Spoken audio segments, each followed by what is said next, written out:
So IELTS, IELTS, IELTS stand for International English Language Testing System. It is a kind of a test or an exam which is conducted by the collaboration of these three bodies: IDP Australia, BC means British Council, and Cambridge ESOL. ये three bodies together they are conducting the exam of IELTS all over the world.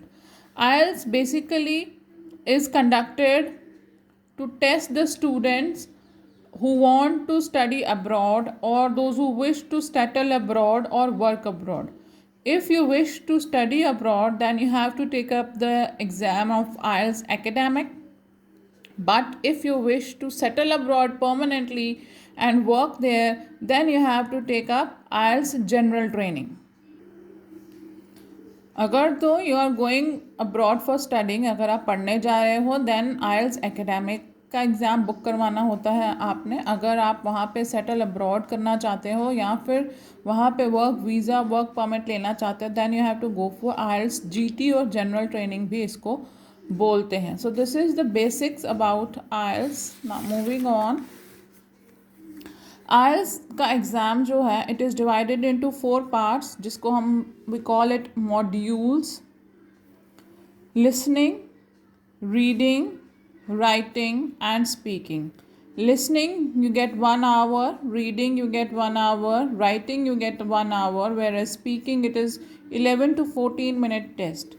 So the reading, writing and listening tasks, all these three modules are conducted on the same day. That means it is 1, 2 and 3. 3 hours test it is conducted within one day, whereas speaking it is conducted 7 days prior or after the reading, listening and writing test. या तो ये 7 days पहले की booking मिलती है आपको या फिर 7 days आफ्टर की बुकिंग मिलती है, depending upon the venue and all the examiner availability and everything. तो आप का जो जहाँ से आपने बुक करवाया है test, they will send you an email, they will send you a message regarding your modules test and also your venues for the test. वो आपको खुद ही गाइड कर देते होते हैं. Now let's discuss the modules in detail. First is IELTS listening module. It is a 1 hour exam. 1 hour इसलिए जो basically listening होती है 40 मिनट्स की, जो क्लिप प्ले करी जाती है वो 40 मिनट्स की होती है, लेकिन उसके बाद you get 10 minutes extra for transferring your answers to the answer sheet. That is why I said 1 hour, क्योंकि वो कुल मिला के 1 hour तक हो ही जाता है. So you have 40 questions and each question carries 1 mark and there are 4 sections in this exam. You get roughly 1 hour time. 40 minutes का टाइम होता है plus 10 minutes. A clip is played once only. आपको एक clip सुनाई जाती है and you get the question paper and the answer sheet. उस clip को सुनते हुए आपने क्वेश्चन पेपर में से क्वेश्चंस पढ़ते पढ़ते आंसर्स को लिखते जाना है. Fill the answers in the question paper only and transfers to answer sheet. वो ट्रांसफ़र करने के लिए आपको 10 मिनट्स एक्स्ट्रा दिए जाते हैं. So do not you don't have to worry about के आंसर लिखने हैं, यहाँ लिखने हैं, वहाँ लिखने हैं. You get ample of time. तो it's always advisable to write it in the question paper and then afterwards when you get 10 minutes extra you transfer those answers to the answer sheet.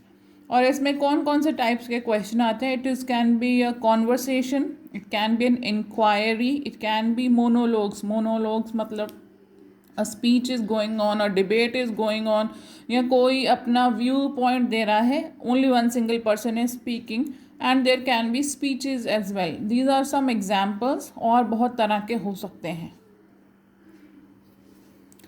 Next comes IELTS reading test. It has 3 sections. ये 3 sections में divide किया होता है और इसमें 40 question होते हैं. Again each question carries 1 mark and it is in the increasing order of difficulty. मतलब जो फर्स्ट सेक्शन है, फर्स्ट पैसेज है, वो सबसे ईजी होता है, थर्ड वाला सबसे टफ होता है और जो सेकेंड वाला होता है वो मॉडरेट लेवल ऑफ डिफ़िकल्टी होती है. इट इज़ 3 अनसीन पैसेजेस जिसको हम कॉम्प्रिहेंशन भी बोलते हैं.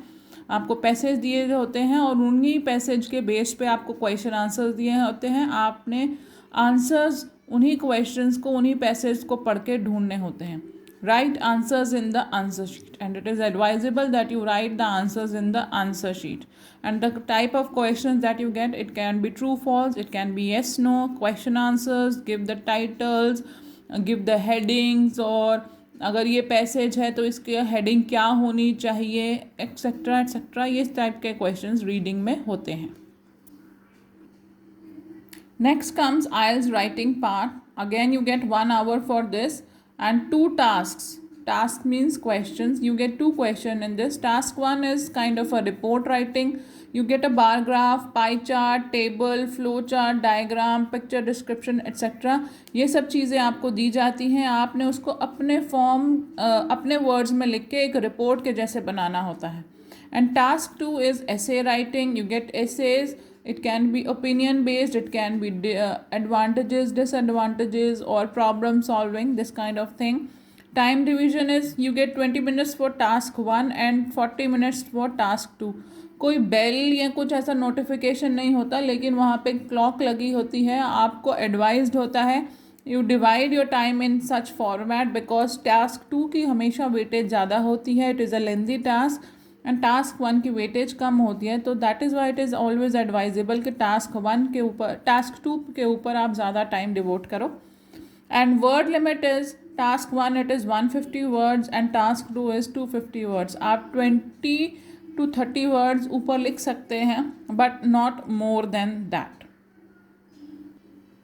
And the last is the IELTS speaking part. It is a kind of a face-to-face interview. Examiner poses the question. आपके पास एक एग्जामिनर आपको प्रोवाइड किया होगा, आपको वेन्यू बताया होगा, आपको टाइम बताया होगा, आपको उसी टाइम पे वहाँ पे पहुँच जाना है और एग्जामिनर होगा वहाँ पे. He or she will be asking you question. It is kind of an interview face to face, and it is a 3-part task. Part 1 is general question. It is 4 to 5 minutes. 4-5 minute तक examiner आपको general question जैसे what is your name, why you want to study abroad, what are your hobbies, what do you want to do in your future life, अगर आप इस ABC country में जाना चाहते हो तो क्यों जाना चाहते हो, will you come back after the studies. ये जनरल क्वेश्चन इसमें पूछे जाते हैं. Then comes a cue card. Cue card एक तरह का क्वेश्चन होता है जो आपको वो कार्ड के फॉर्मेट में दिया जाता है. You have to speak on it for 2 minutes. 1 minute आपको टाइम दिया जाता है टू थिंक अबाउट इट. आप एक पेपर पेन लेके उस पर हिंट्स भी लिख सकते हो और फिर 2 minutes का टाइम तक आपने उसको बोलना है without stopping. And then the follow up जो क्वेश्चन है they are based on the cue card only. जो क्वेश्चन क्यू कार्ड में होता है उसी से रिलेटेड आपके फॉलो अप क्वेश्चन होते हैं जो कि it is again they go to 4 to 5 minutes. ये 3 पार्ट्स होते हैं स्पीकिंग के अंडर, जिसको आप 11 to 14 minutes का इंटरव्यू हो ही जाता है ये. सो अगर जनरल हम ट्रिविया के बारे में बात करें तो IELTS is conducted in 2 modes. It can be pen and paper based, that is handwritten test. It can be computer delivered, जिसको हम CD IELTS test भी बोलते हैं. आजकल it has become more famous because एक तो इसके एग्ज़ाम्स डेली होते हैं. They are conducted daily. Every day there is a test, there is an exam and also इसका रिजल्ट भी शायद जल्दी आ जाता है. And pen and paper they are conducted like 4 times a month for academic and twice a month for general. So this is more frequently conducted, CD IELTS. And the results are announced on the 13th day after the exam is conducted. And result 13th day पक्का sure आ ही जाता है. Exam होने के 13वें दिन तक आपका result out हो जाता है. And it takes place all over India. All over India IELTS के एग्ज़ाम कराए जाते हैं. And the result that is out it is valid for 2 years. अभी तक तो यही रूल चल रहा है कि it is valid for 2 years. It can change as well. तो टाइम टू टाइम आपको अपना फॉलो अप करते रहना चाहिए. तो this is about the general things regarding IELTS and the test.